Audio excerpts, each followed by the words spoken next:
Okay, thank you all for coming. Thank you for the presentation. It's a big honor to be here. Of course, I have followed RITMO for quite some time, and I have been always very, very impressed from all the work being done here. So it's great to be able to present our work in this context.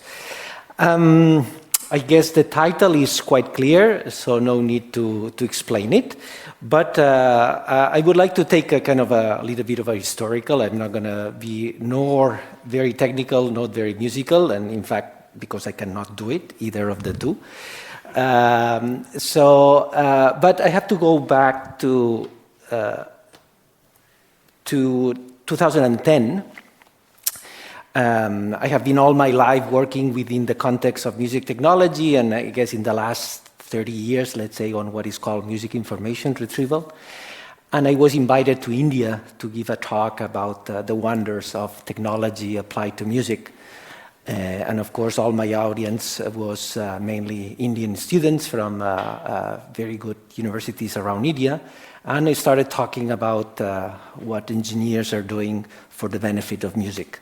And I realized that, I didn't have that many benefits for Indian music.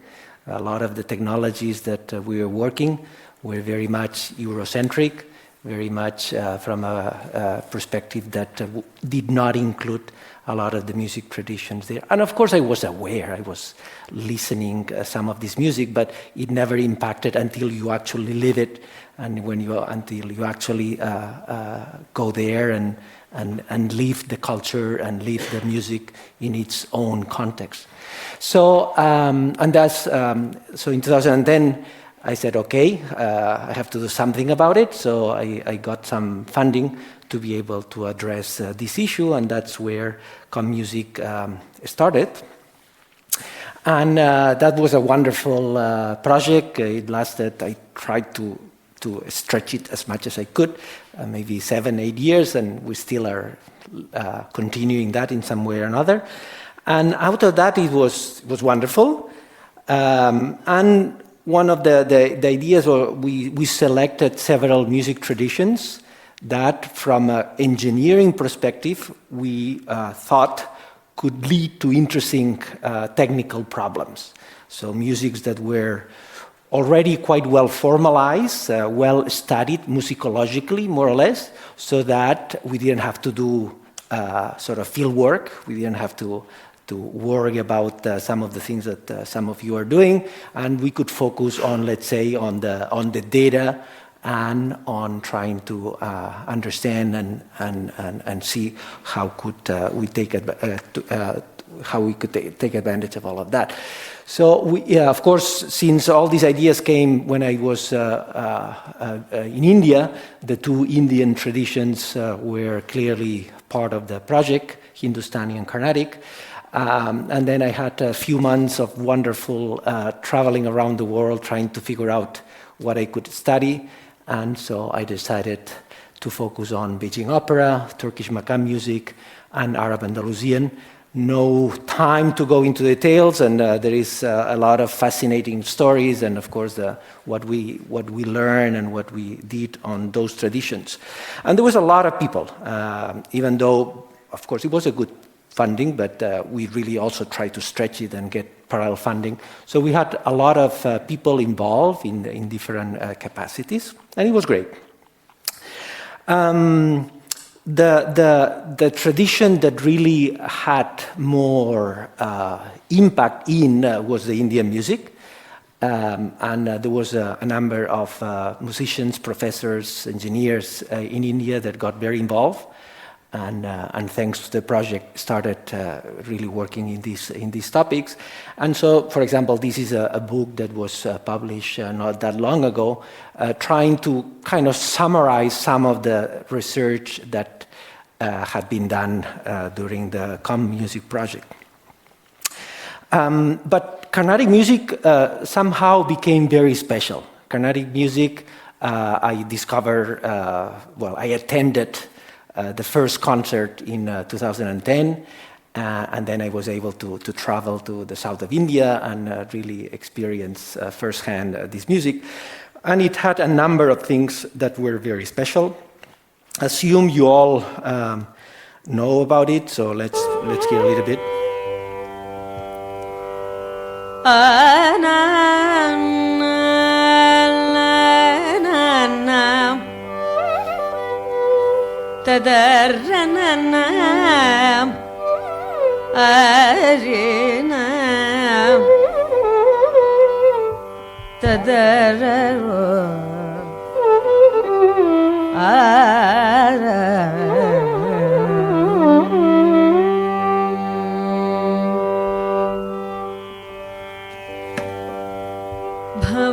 Bhavanutana hridayamuna ravimpumu Bhavanutana hridayamuna ravimpumu Bhavanutana hridayamuna ravimpumu Bhavanutana hridayamuna ravimpumu Bhavanutana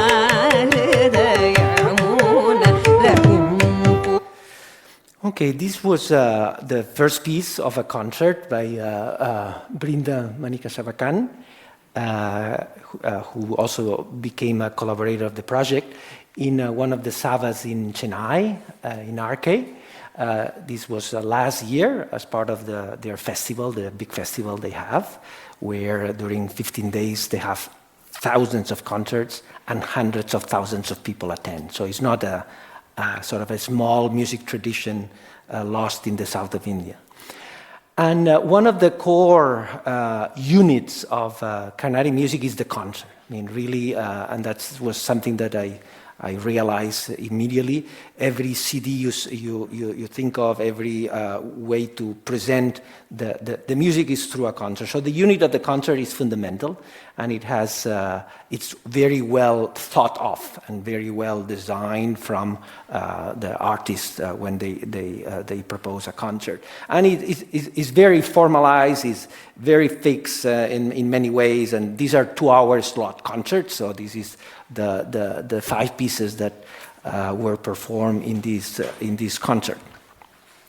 And there is always a main piece. The main piece is Mirupemu, who is like 1 hour long. So half of the concert in this case is the Mirupemu, and in which it has all the typical structure and components of a Carnatic music concert. The other are more songs with a little bit of a lap and a little bit of improvisation, but mainly the song takes the most weight.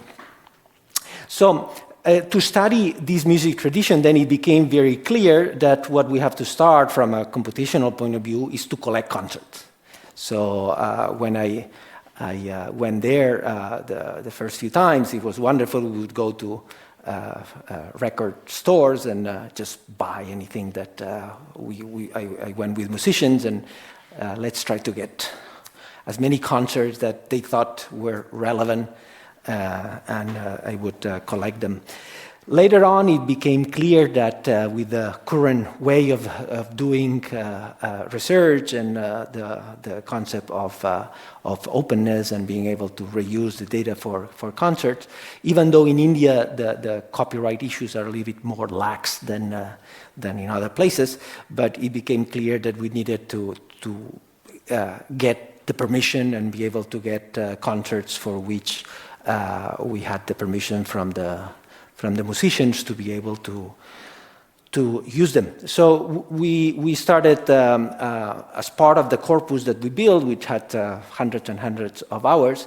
We tried to look for concerts, and we collaborated with a Sava in Chennai, which is the RK, and we bought basically, or we sort of agreed with them that they would get the signatures of all the musicians, and in exchange of some fees, and then we would get the recording. So some years ago, we developed the Saraga collection, or the Saraga corpus, that was basically audio. More recently, and this is part of the very recent work, we realized that that was not enough. We wanted to do multimodal, like it was clear this morning that multimodal is our keyword. So we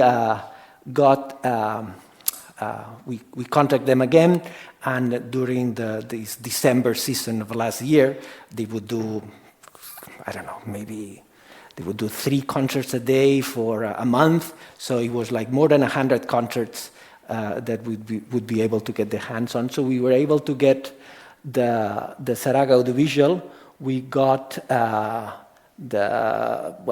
recordings. These are the different pieces, and the number of concerts. Well, it doesn't matter, but it's a significant number of concerts. So we would get the audio, and we would get the video, and also we did the motion tracking. And also, very importantly, this in a music situation in regular concerts, they do the recording multi-track. So there is so we have so in fact here I'm going to talk about that. So in a regular concert, so we can get the stems for the different instruments, but of course it would have some bleeding. Interesting. There is no music. There is no sound. It used to sound here. Okay. Okay. Anyway, it's not working, but there is the different stems of the music, and that has some bleeding, but good enough for research for certain tasks. So that was a very good data to collect, and that's what we are basically now trying to work from. So through the years, we have collected a lot of data, and it's part of what we call the Dunia corpus. And the Serra maybe is the most relevant one, and it's already has been used extensively. And nowadays, most of the Indian researchers working on Hindustani or Carnatic music, they work with this data. But of course, data is not enough. We need tools, and a lot of people doing research in musicology or even engineering. Nowadays, it's not as easy as to write some software to handle all these large multimodal data with hundreds of hours, et cetera, et cetera. So a big effort in music, and that has continued, is to try to compile tools on top of which then we can do interesting research and put all our state-of-the-art into that. So a couple of years ago, we had the Izmir conference, the main MIR, Music Information Retrieval Conference in Bangalore, so that the people from ComMusic organized. So that was a big highlight, an opportunity to promote Indian music in their own country in Bangalore. So we organized a tutorial on all of these, presenting all these collections, and we took that opportunity to develop this Python package called Compiam, which is a whole bunch of tools that do a lot of the things. Basically all the examples I will play come from this. Okay, so anyway, so this is a little bit the context. So what did we work on? And so when ComMusic started, it became clear that melody was a major component of the music and one of the major dimensions, together with rhythm, that I will address later. But melody is the main one. In fact, if you talk with most musicians, most music lovers in India, the word that comes is raga, and the mystic around raga and how to understand what raga is and how raga is being used is at the core of the Indian thinking. So we definitely had to work on that.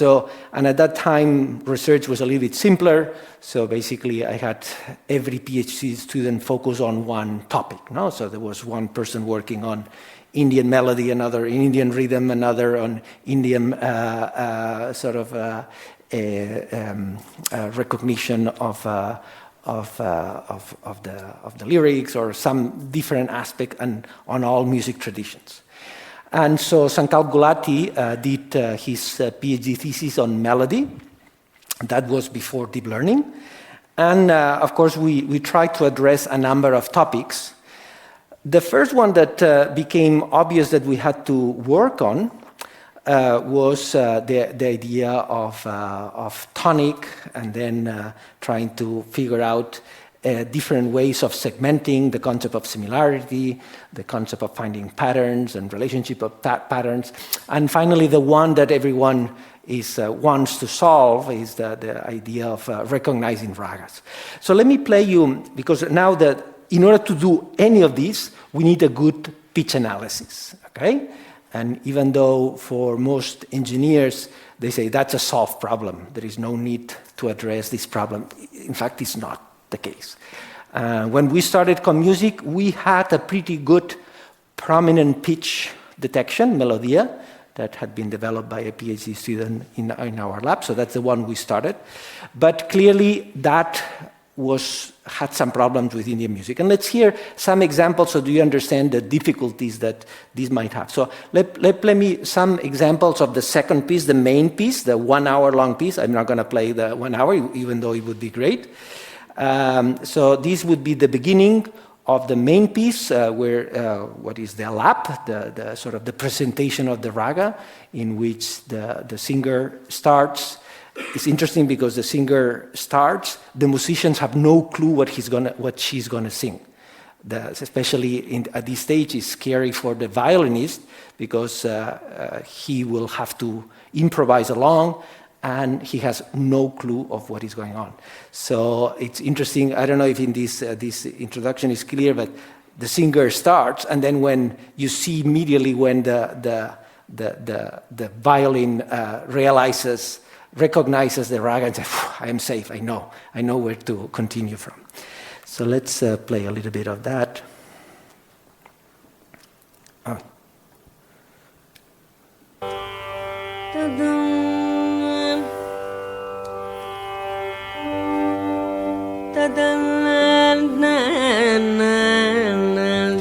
She already got the raga after 4 notes. He's happy.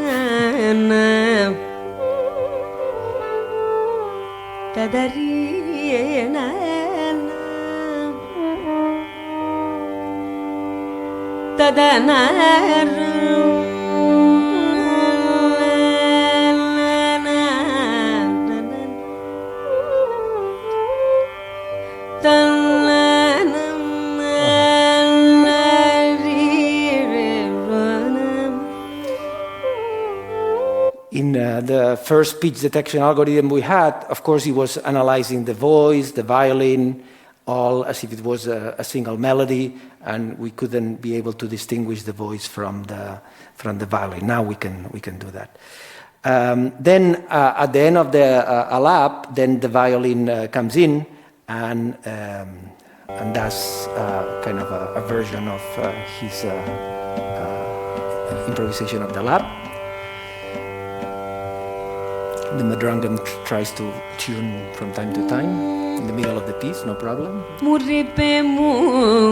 no. Shit, I got, sorry. 1, 2, this one, no? Okay, no. This is the violin improvisation. Thinking very much, of course, in the improvisation that she did.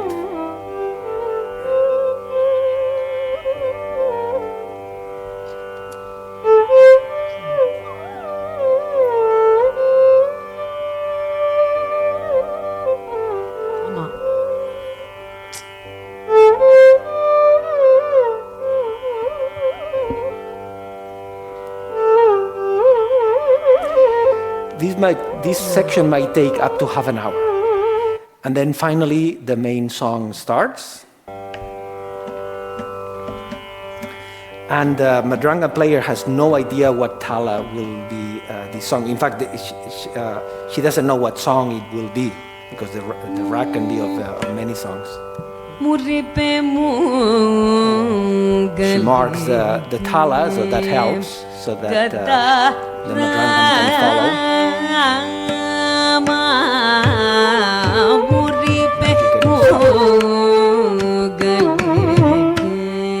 And of course the violinists know the song, and so he's able to play along the music.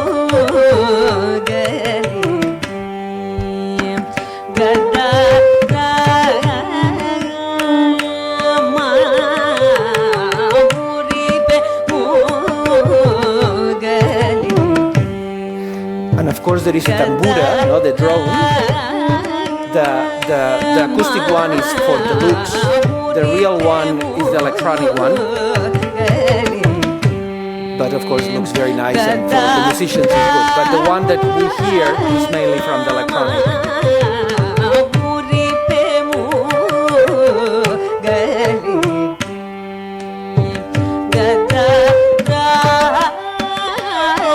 Okay, and then this is the song, and then there is a number of sections and repeats, and one major part is the improvisatory dialogue between the singer and the violinist, and so now's the end of the song, and now it starts.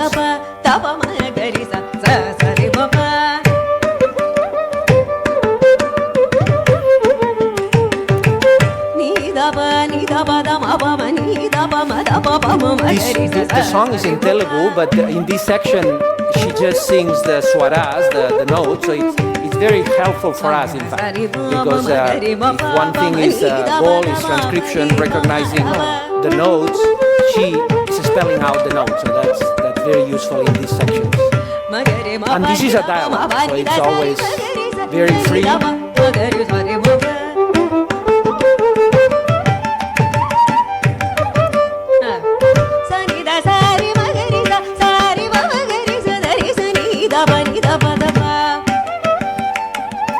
Differently from Hindustani music, the drum does not keep the time. The time is basically the hand, and the musicians basically play on top of that. They know the tempo, and they know they know the metric cycle. This is aditala, so they know it. The singer is responsible for normally marking. So the madrangam is free to build on top of that without having to mark the rhythm. For us, it's a nightmare because that means that it's very hard from the audio only. That's why we had to start working on video, because that's not important musical information is not in the audio. Anyway, so okay, out of these situations, of course, speech information, as I said, is fundamental. We had some state-of-the-art technology 15 years ago that allow us to start worrying about some melodic task, but there was a lot of room for improvement. And a lot of the room for improvement was based on the fact that violin and voice would interfere with each other. And so our latest pitch detection algorithm is based on deep learning. We took one model that was developed, of course, for Western music, FTA-net, that when applied to Indian music would do very poorly. So like most deep learning algorithms, the challenge is not so much on the actual architecture of the model, but on the training data. So we put a lot of effort in developing training data to train a pitch detection algorithm, which is very hard because that would require isolated voice, and there is no way that we could have access to that. So in fact, we had to synthesize a number. So this is a quite complex process in which we were able to synthesize the voice quite well, without artifacts, so from which we could train. I mean, the quality is not something to listen to, but again, a lot of these techniques for us is a way to use data that then we can do further analysis on top of that. So let me play you, so you will hear one of the fragments of the first piece, and then you will hear the pitch synthesized with a sinusoid. So let's see if you can hear.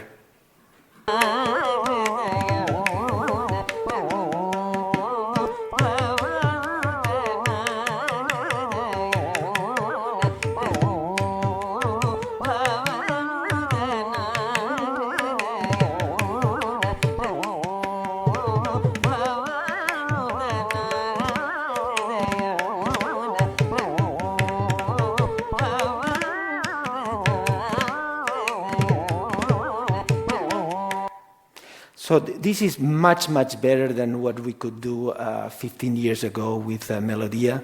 There is no manual correction. A lot of the work that we had to do at that time had to involve manual correction, so no need for that. So anyway, so this is, now we have a pretty decent F0 detection from which to start doing interesting work. And by the way, a lot of this work, even this, really requires musicological understanding and musicological knowledge to try to drive this. And for example, in this paper, and that's from our current work, collaboration with musicologists like Lara Pearson have been instrumental in making that possible. So it's not like a pure engineering work. In deep learning, machine learning, creating the data, properly validating that requires a lot of musicological understanding, and Lara Pearson has been our musicologist in residence for a lot of the current work that I will mention there. Interestingly enough, pitch can be analyzed, but you cannot really do any proper melodic analysis if you don't understand what tonic is. And when we started, no one had developed any tonic analysis. So I guess you all know. So every singer has its own tonic. In the case of the singer of this concert, she has a G as the tonic. So the tonic is this, no?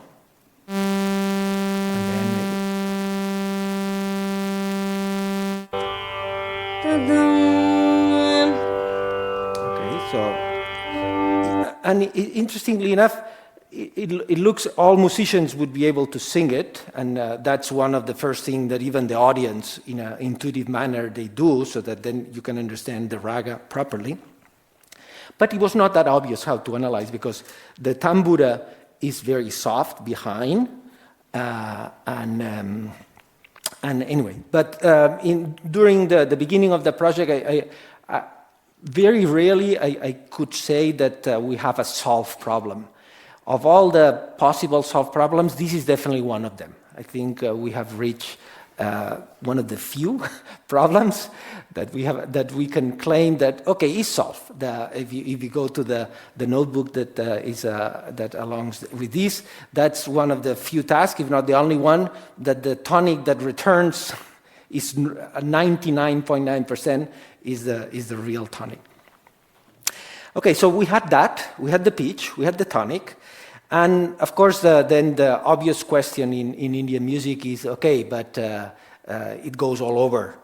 There is no way that we can have a notation that properly captures the essence of this music tradition. And so consciously we say, it's an oral tradition, no way to go into the transcription route. We want to be able to find ways to describe the melodic characteristics from this idea of continuous pitch. The one that at that time many people were working, and especially in Turkish music that became quite relevant, was the idea of pitch histograms. No? So that you take the pitch curves and you sum it all and you normalize it by the tonic, and you can get a very nice looking shape that expresses the tuning, the pitch presence throughout the song. And with that, you can do quite a lot. You can do even decent raga recognition, and for sure to try to understand what are the notes being played. That doesn't work completely because, as some of you may know, in Carnatic and in Hindustani music, the notes that are played going up are different from the going down. So this doesn't capture the nuance of the pitch material there. But out of that came a lot of very interesting work, and we had a number of publications which are very interesting. For example, some of them to try to distinguish Hindustani from Carnatic. By the way, if you go to the south or to the north of India and you ask, okay, tell me a foreign music tradition, the Hindustani musicians, they will talk about Carnatic as something foreign, completely different, and the Carnatic musicians will say about the Hindustani the same thing. For most of Western people, they sound the same, but they are really different. And there is a lot of very interesting discussion there. And of course, in both of them, the idea that a note is not a very stable pitch is very clear. And in the case of the South, the concept of swara, the concept of gamakas, make it so that a single name note, name swara, can have a pitch distribution that can be quite complicated. This is, for example, the same note name in 4 different ragas, which is radically different. But anyway, we will come back to that. But anyway, out of this, the concept of intonation and making sure that you will distinguish the tuning and the concept of the reference scales, and then how in performance people sort of interpret these swaras and in the context of the song, in the raga. It's very interesting. But of course, immediately became, at the beginning of MIR, the concept of similarity is at the core. No? So we always want to analyze what is similar from what, and that is an important task. And so, and this was from very early on, and there was some paper, but so if to any of us you play this, you play this, and you play this,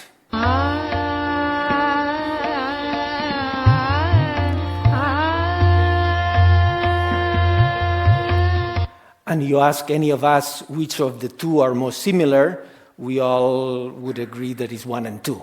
Okay, if you ask a Carnatic musician, no, this is a Hindustani, this is a tabla. So if you ask a Hindustani musician, they would say no. This the 1 and 2 are so the first and the last are the ones that are most similar. There is no magic there. It's simply that they belong to the same rack, and therefore the rack identity is much more important than the Euclidean distance of 2 pitch curves. Okay, so we started working on trying how can we develop similarity measures that take into account the reality of the racks and the reality of melodic context that they have. No, we didn't solve it, by the way, but anyway, we started working on that, and some interesting work came out, and some very nice interfaces, and at least to try to approach the problem with that. Okay, let's jump now.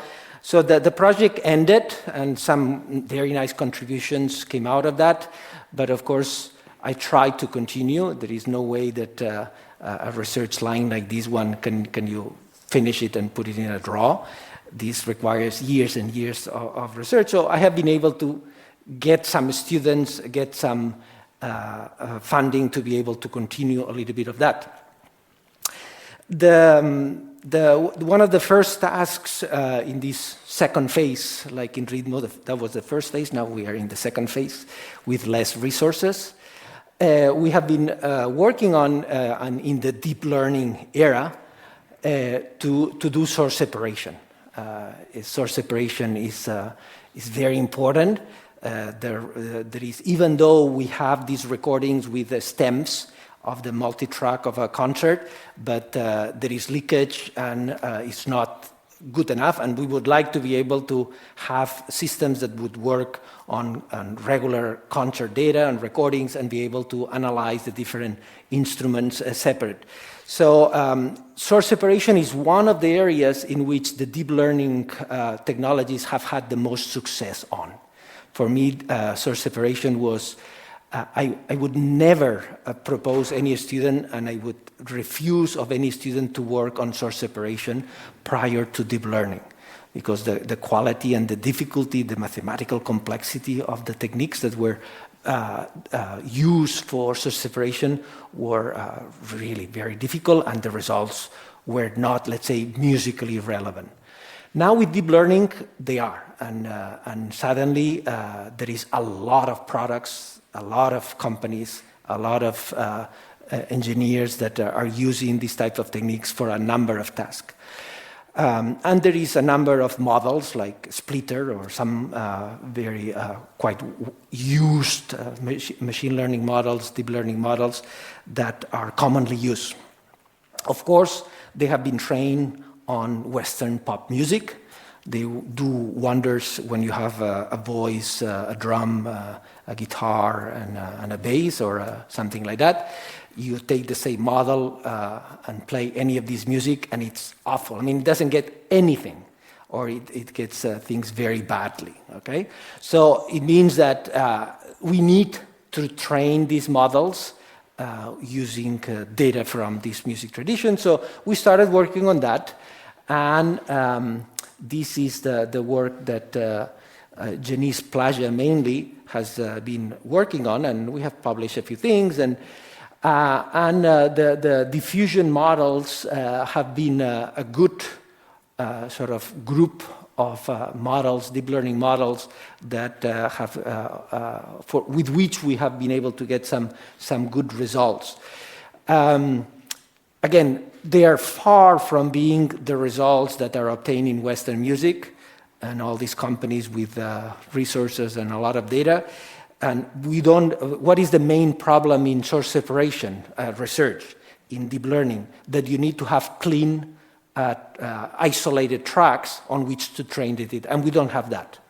The ones that we have are the tracks that have leakage, and with that, I mean, deep learning is really stupid, so they are not able to learn anything from that. Okay. So we had to figure out ways to adapt these diffusion models to see, okay, with leakage, what can we do? How can we go about that? And this is, bleeding, is what we call. So let me play you our state-of-the-art by taking a random fragment of this. It's one of the hardest ones, so the quality is one of the poorest ones, but it gives you an idea. So this is a fragment that has the drums, the violin, the voice, and the tambura.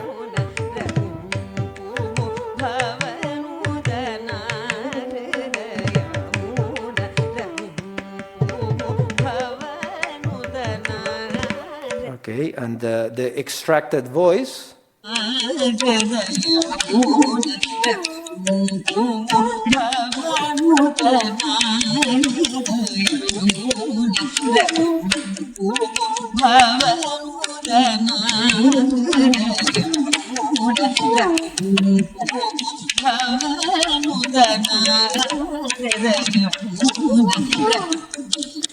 Again, I would, of course, this is completely useless from a musical playing back point of view, but from an MIR point of view, it's quite good. I mean, a pitch analysis based on this is much better than a pitch analysis based on the overall multi-track recording.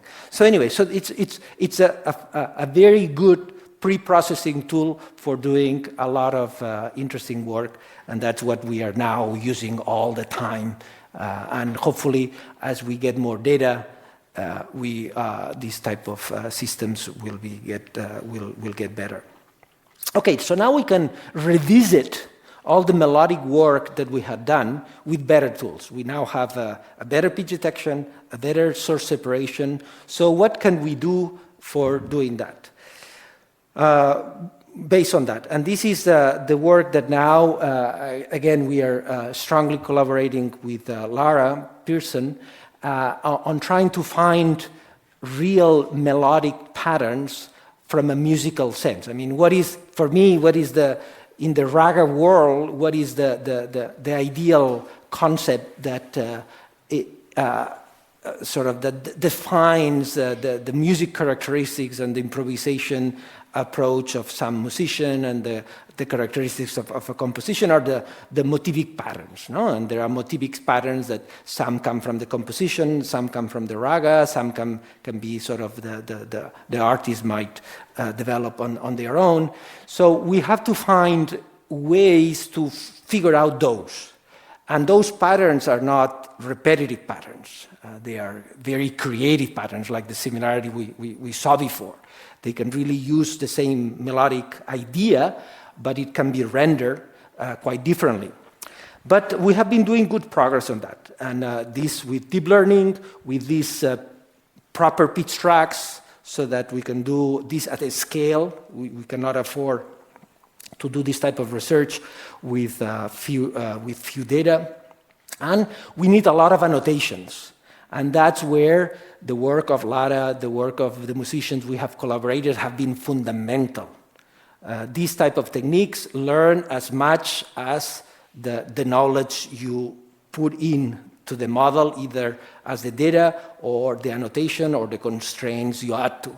So we have been able to add, to have a lot of data, annotated data, and this is it's very painful work. I mean, this work, I think we just started from one song. In one song, you have, I don't know, 1,500, 1,500 notes, and you have to annotate them all, note by note, in order to be able to validate any of these systems, or in this case, motive by motive, no? So that, and well, anyway, you can look at this paper. I don't completely follow everything. So, and again, a lot of this type of research, typically in MIR, the output of a paper is a big table of confusion metrics or some accuracy sort of values that maybe from a mathematical point of view make sense,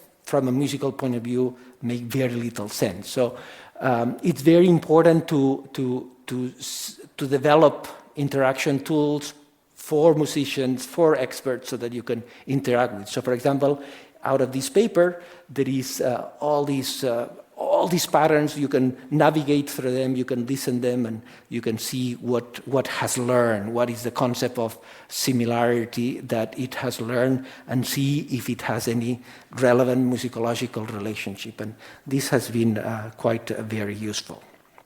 Okay, so this is still kind of a pattern analysis task, but from data-driven very strongly. And our latest work, and we are continuing on that, is, okay, but let's even do more musically informed research, and let's try to realize that the concept of a swara is not something that can be analyzed from an isolated point of view.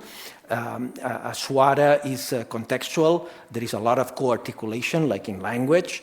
So if we want to identify a swara, we cannot just identify a specific pattern.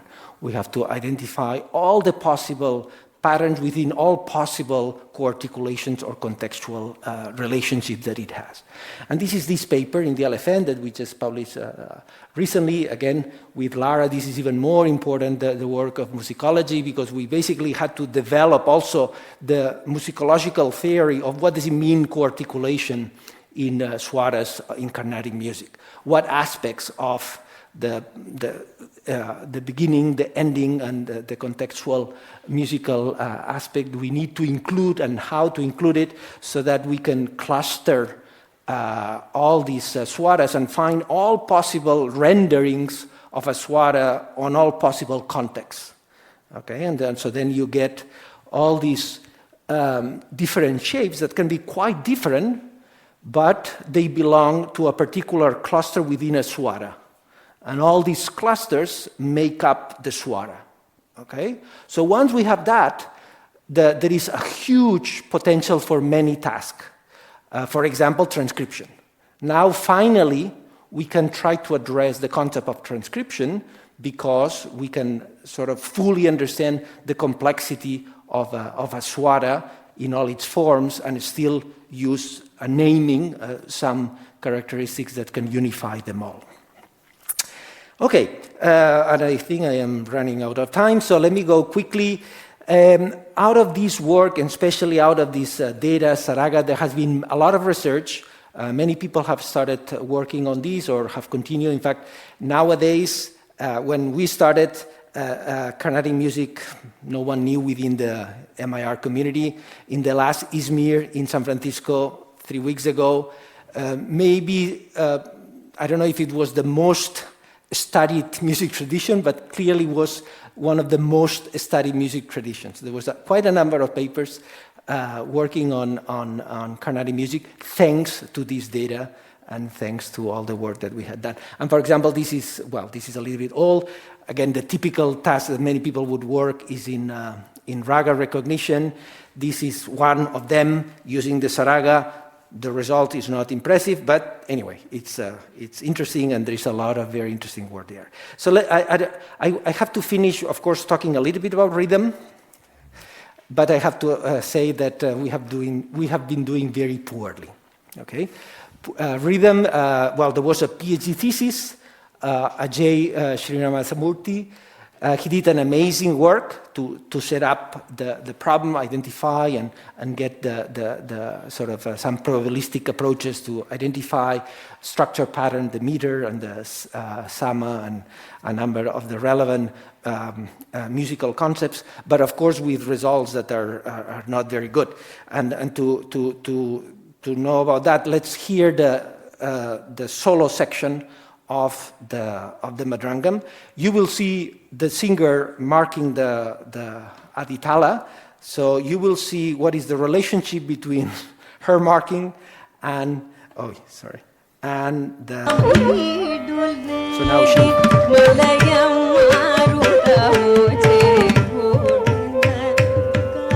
now she's finishing the song, and now she starts. She tunes. But let's go a little bit further. So she tunes it more in the middle of the piece, no problem. The beat is kicking. And now.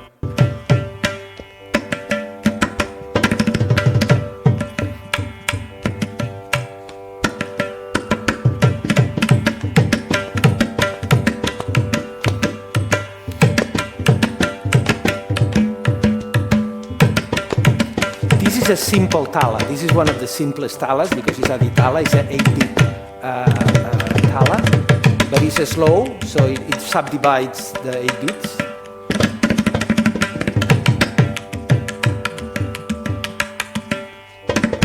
From the audio, when we had the audio recordings, we would not be able to figure out, I would not be able to figure out what cycle is that. By looking at her, that's easy.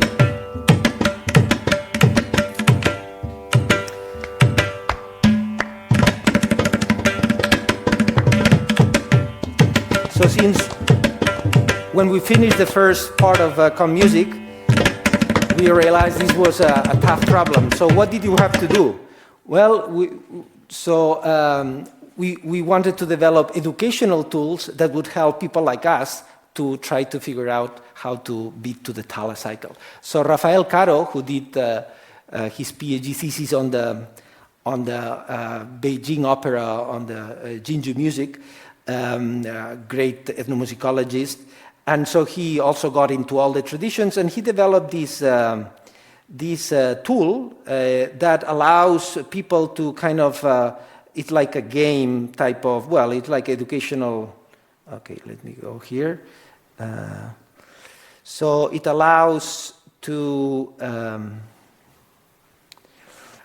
get understanding. You can follow and play, but let me play, since we don't have much time. Let's look at this. This is so we select a song. Let's take a short one. Let's load audio. So here we have a visualization of.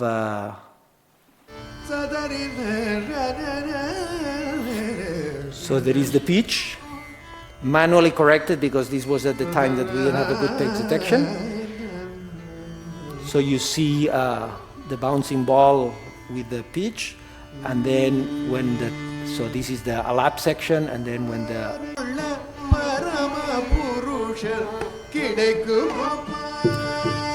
so you see the aditala going by.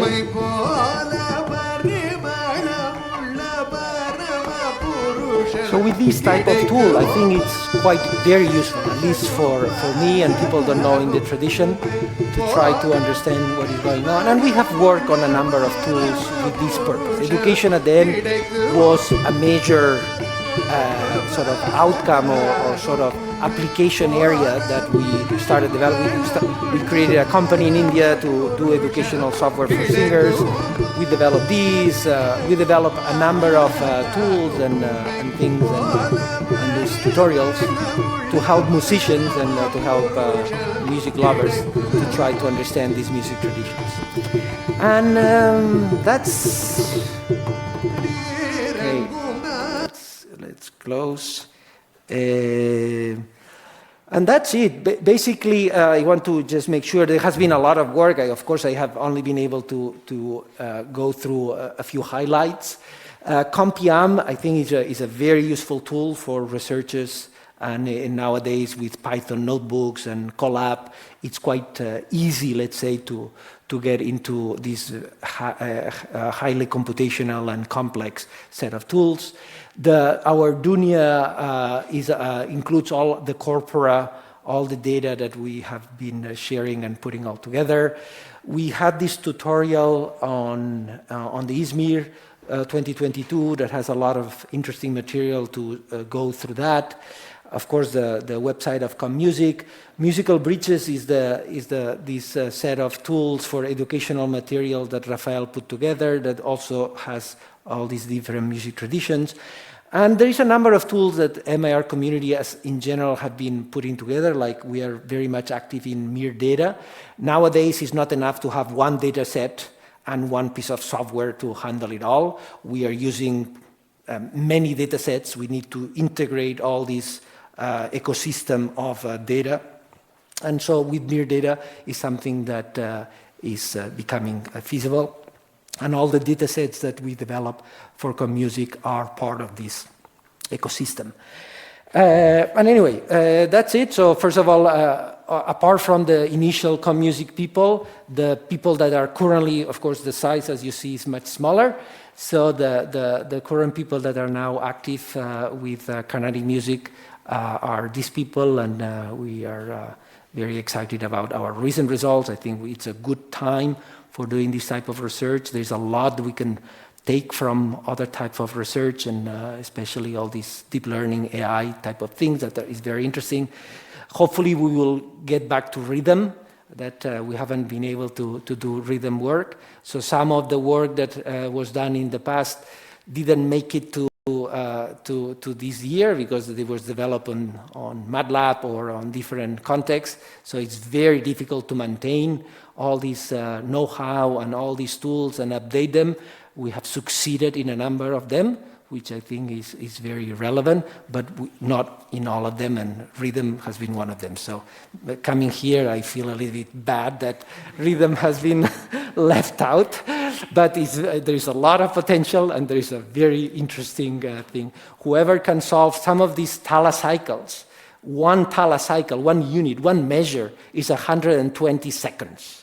So we were not able to identify the coherence of 120 seconds and finding the unity of that and its repetition. So who can solve that, they will have a very good contribution. So thank you very much.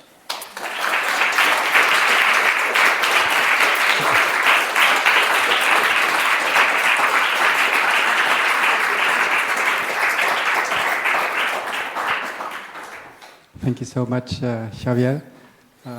We have about 15 minutes for questions and responses. Please. No questions from the audience? Yes. I see two hands up. Let's go first with Serra. Thank you so much. Very, very inspiring. You discussed a lot the progress in terms of pitch detection. I'm wondering, what about onset detection?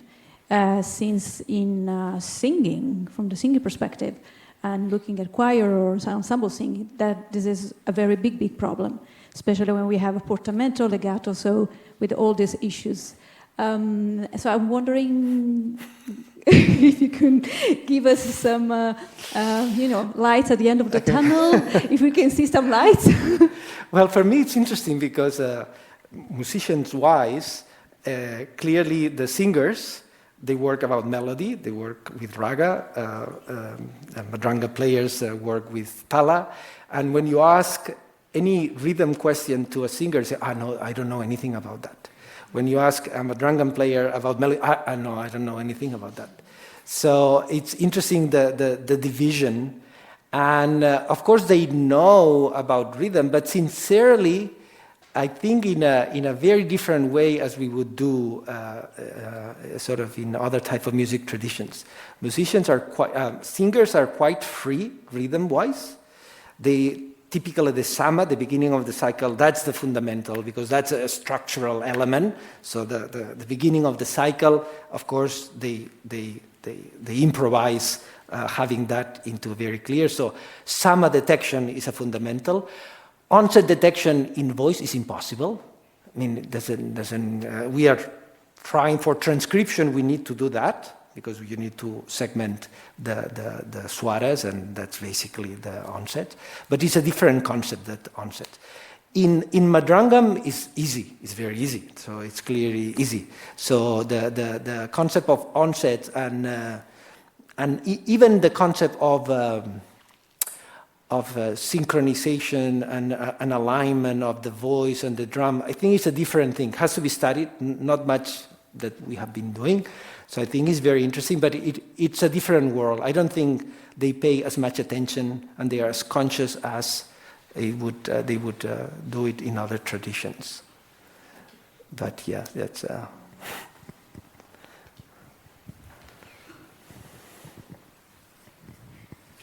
Thank you very much for the presentation. It's impressive work, especially considering the difficulty of the complexity of the music. My question was, I was wondering if you had the opportunity to show your results and your tools and your analysis to Indian musicians, and what if you were able to get them validate something or improve things, or their overall feeling about your work? Okay, thank you. Thank you for the question, because that's, of course, that was all our aim from day one, and we have been interacting with musicians. For me, Carnatic music is a very special music tradition, south of India. All the kids from good families, they learn music. I mean, that's clear that music is a fundamental sort of education that kids in good castes go through. At the same time, all kids from a good family, they have to study engineering. All. I mean, basically, maybe now it's changing a little bit, but any good, intelligent kid would be forced to study engineering. So you have this kind of situation in which you have people that love music, that have studied music, but they are engineers, and therefore engineers. So, and then people that make it into the music, in fact, many of them have done engineering. And many good engineers have done music. So that situation, I hardly find it in other music traditions. So that makes that the communication with musicians and between engineers and musicians is much more fluid than in other music traditions. And that's great. That's wonderful, and this is one of the reasons why this research has been progressing. All the Indian students I have had that study this are great musicians. Great musicians. I mean, they are, to prepare this, we have Aditi, and she studied Veena, and I mean, it's just amazing. The ear they have is just unbelievable. that I don't think that many people train in a Western system they have. But then going back to the question, for me it was very interesting. There are some, of course, many musicians, intellectually, they like this approach and they love it. But there was some feedback that was very interesting. And one feedback that I especially I take home with is that good musicians, they have an amazing ear. And they have an amazing memory. And they have learned everything sort of by oral tradition. Why do they need any shape, any pitch curve, any formal explanation of that if they have it all inside? And they have learned it and they have embedded it. They don't need it. It's only us that don't have a good ear and we don't know the tradition that we need this type of help. But for them, again, intellectually, interesting. In practice, what do they need? They know all the ragas, they know everything. They don't know how to verbalize, so maybe it would be good for them to be able to verbalize. If you ask them the difference between one rag and another, and I don't know if you have ever been into any lecture by musicians, they sing. Everything when they explain it, they sing. That's all they do. And for you, you don't understand anything because they just sing the examples. That's their way of transmitting their knowledge and understanding everything they do. Useless, what we do. For some of these musicians, useless. Anyway, there is another question there. Okay. That's what's the answer to social impact? Thank you very much. Well, that was really mind-blowing in many ways. I have a ton of questions, but I'll restrict myself to two. So first of all, has your research been able to establish any sort of link between the musical structure and emotion? Because I mean, I played with Indian music, and I know there are certain rhythms that are, this is a happy emotion, this is sad emotion, and you can hear it as a Western listener thinking, I can't hear the difference. So I was wondering whether it's all learned associations or there's some musical structure, there's some structure to it. Maybe I'll just, the other one was about interaction, but that's okay, let's. Yeah. So yeah, this one for me is interesting because, again, many music lovers and the culture of Indian music is very much based on the emotions of the rags, no? And in Hindustani, even for the every rag has in every part of the day you're supposed to sing a rag because it's related to that part of the day. And every rag there is the rasas, and there is treatises going back hundreds and hundreds of years classifying rags with emotions. Okay, so there is a long tradition musicologically and intellectually of relating ragas with emotions. So because of that, there has been quite a bit of research on trying to validate those correlations. I don't know of any that has succeeded in trying to identify. Of course, tempo clearly. For example, this song that we play is a very slow tempo, so it's kind of a sad song. And the rag.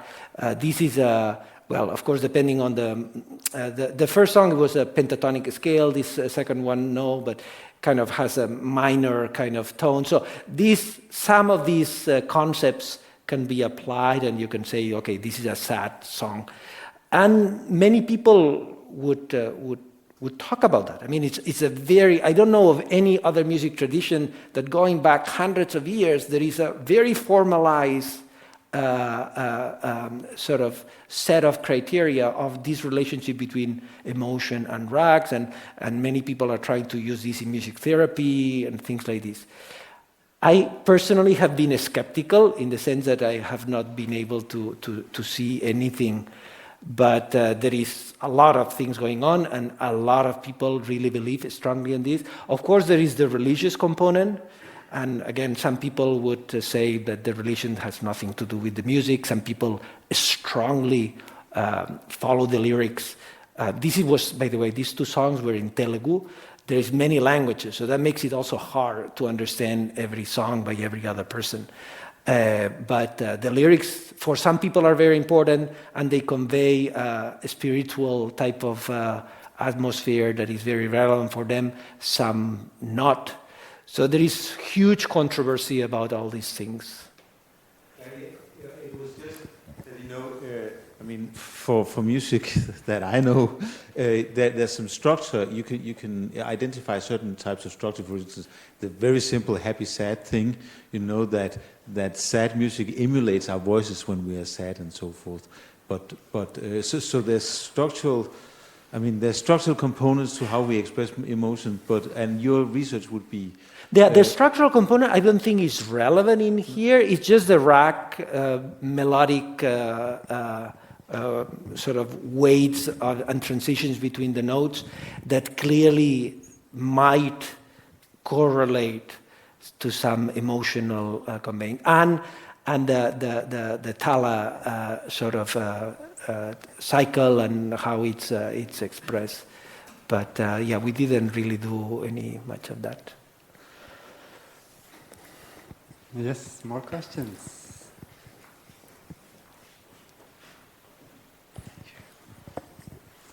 Hi, thank you very much for the presentation. I'm really among your fans, following your work and the group in UFP. My question is mostly about the strategy, and I would talk a little bit, like I read a paper before you, kind of addressing music technology back in the 90s. It was very helpful to know and give it to people. What is music technology about? Another recent one was something like how to collect a data set and the procedures of that. That helps so much as one, even for me after years of research. So I also work in underrepresented music, Arab maqam music of the Mashraq. You worked on the Maghreb region, you worked the Andalusian and Turkish, and India is not so far from what we are interested in. And my main question right now is, I'm approaching, hopefully if I make it, I'm going to complete PhD and go back to Jordan. So the motivation, like how did this start? The Indian part, or the Turkish, or the Moroccan, like how the seed, after 10 years, cycle of research continues. Just tell me, like, how would you start the seed and irrigate it for a few years? That's what I want to know. Well, of course, the important thing is to have some funding and to be consistent. I mean, at the end, sincerely, a lot of the research that we do is also kind of abstract, and so it's difficult to explain to the real people and to the community that you're trying to impact. So the collaboration, if you cannot convince a musician of your tradition that what you're doing is interesting, you're dead. And this is what we try, and we got this feedback, not so positive, but we got very positive feedback from the educational institutions and from other institutions. So very early on, we tried to engage people that had some weight in that music tradition to be part of us, both from the engineering side. So we collaborated with the two major universities, IIT Mumbai and IIT Chennai. We involved the most credited musician in Carnatic music, T.M. Krishna. So we got many of these musicians to collaborate. So we tried to make a sort of a good meaning within the community that emerged that. And of course, you need consistency, and again, you need to be quite pragmatic in some way, and to listen to these people and to try to approach problems that they can relate to, not some very abstract concepts. No, so for example, the idea of raga recognition, every music lover would love to have a system that would do raga recognition. They go to a concert, they start, the violinist immediately gets the raga. The audience, the first few rows of the audience, they get it, and as soon as they get it, they tell to the neighbor. So it's a community very engaged in kind of the theoretical aspect of things, which I don't know, when in classical music we lost the ability to say, oh, E minor, and now it's modulating to C major. How many music lovers listen? I would like to believe that at that time, in 200-300 years ago, people were, music lovers were able to do that. We have lost that ability, I think, most audience. In Carnatic music, they have not. In Carnatic music, there is this sort of group of people, the first rows of any concert, that the first thing they do is they get the rack, the second thing they do is they beat their tala, and the third thing they do is when they go home, they record, and when they talk about amazingly musicologically relevant concepts among themselves. Here, the maximum thing we say, I loved it. It was good. Very nice. No, they really go into a detail. So it's a very special community that allows to have this type of feedback to be successful. This is why, among all the others, for example, we work very much on Arab Andalusian music from the Maghreb, from Morocco. Impossible. We have one musicologist, excellent. We had an excellent relationship with him. We have an amazing data set of scores. We have an amazing data set of recordings. And we lacked this integration into the community to really push it forward. And it's an amazing tradition. For us Spaniards, is fundamental because that's the only classical music tradition that was born in what is now Spain. So I felt very guilty of not knowing anything about it in my education. So I felt I have to include it. I mean, there is no way that I have to include that. And it's very much alive in the north of Morocco. But we have not succeeded in doing exactly what you're saying. We have not succeeded in getting researchers from Morocco to be motivated to do that. So depends. I mean, it's really, I can give you some tips, but now there is Abu Dhabi and NYU Abu Dhabi, who is really trying to be a hub of all the Middle East music. And Izmir is going to be organized there in a couple of years. And they really have a mandate to promote all the research in all the Arabic Peninsula and all the Arab world around. So that's an opportunity of a relevant institution that is trying to coordinate and promote that. Yeah. Okay, I saw several raised hands. Valiant, Professor Clark, some others, but I fear we consumed our time. So let's give a big hand to our speaker, Xavier Serra. Thank you. Thank you so much.